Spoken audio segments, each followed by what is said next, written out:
સર્જન કર્યું. માં એટલે વાત્સલ્યની અવિરત વહેતી ધારા. उसको नहीं देखा हमने कभी, पर इसकी जरूरत क्या होगी. ए माँ तेरी सूरत से अलग भगवान की सूरत क्या होगी. આમ આ સૃષ્ટિમાં માનું સ્થાન પરમેશ્વરથી પણ ઊંચું છે. મનુષ્ય તો મનુષ્ય, પણ દેવતાઓને પણ પૃથ્વી પર અવતાર લેવા માની જરૂર પડે છે. આમ બાળકનો માતા સાથેનો સંબંધ એ ઈશ્વરે આપેલી અનમોલ ભેટ છે.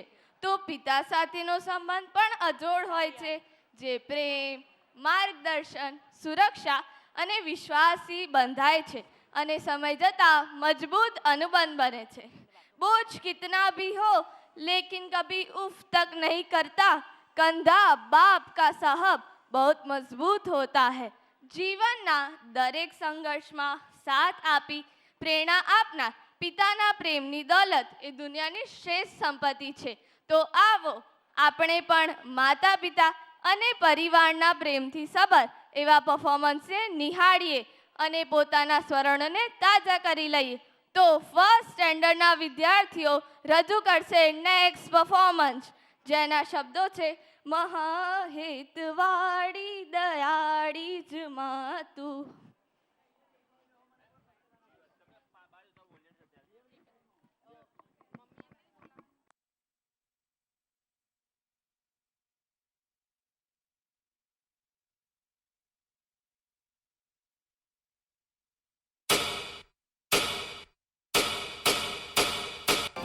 બેટા, અરે અરે બેટા, કહું છું તું સાંભળે છે મારી વાત? આ રોજ રોજની ટકટક સાંભળીને કંટાળી ગયો છું. આ મોબાઈલે તને આંધળો બનાવી દીધો છે.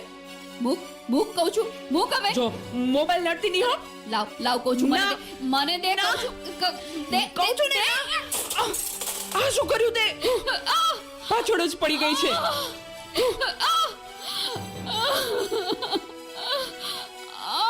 બોલાવતી નહીં હવે મને. હે ભગવાન, શું કરું મારે આનું? કઈ સમજાતું નથી. આજે ઘરે ઘરે આ સમસ્યા છે.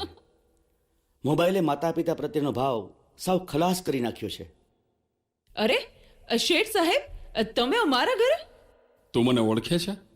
મારા મમ્મી તમારે ત્યાં ઘરકામ કરે છે. એ સુશીલા એન્ડ કંપનીના માલિક ને. તમને તો આખું શહેર ઓળખે છે. તને ખબર છે બેટા સુશીલા કોણ છે અને હું આ સુશીલા કંપનીનો માલિક કેમ બન્યો? ના. તો સાંભળ. અતિશય સાધારણ કુટુંબમાં મારો જન્મ થયો.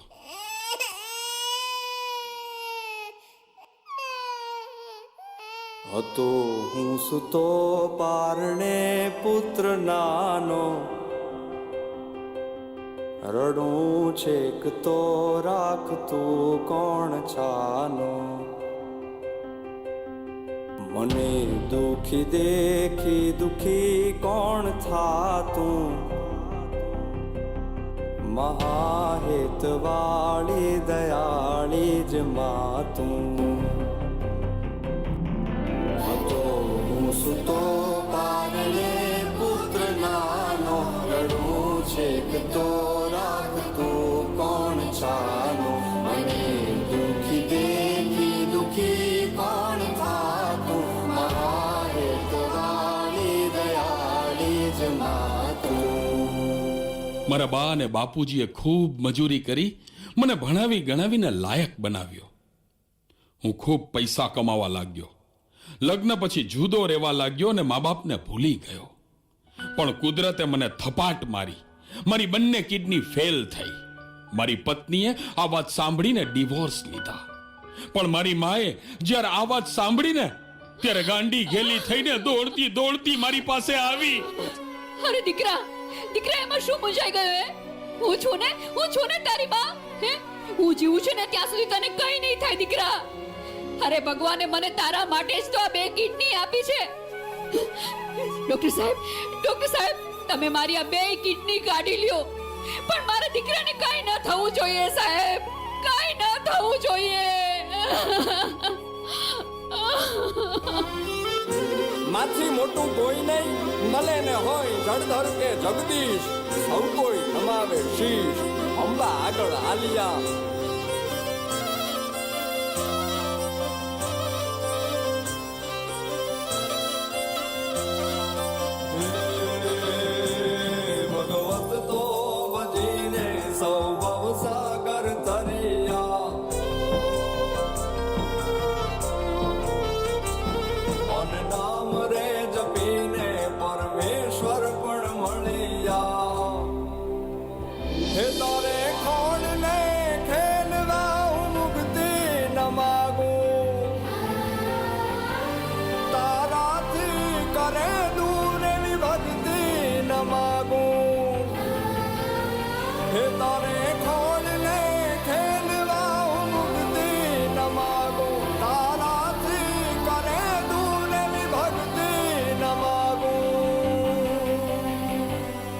સુકામાં સુવાડે વિને પોડી પોતે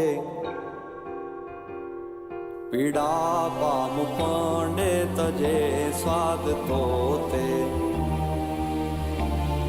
મને સુખ માટે કટું કોણ ખાતું મહાહેતવાણી દયાળી જ માતું સુકામાં સુવાડે વિને પોડી પોતે પીડા પામુ પંડે તજે સ્વાદ તોતે મને સુખ માટે કટું કોણ ખાતું મહાહેતવાણી દયાળી જ માતું મહાહેતવાણી દયાળી જ માતું મહાહેતવાણી દયાળી જ માતું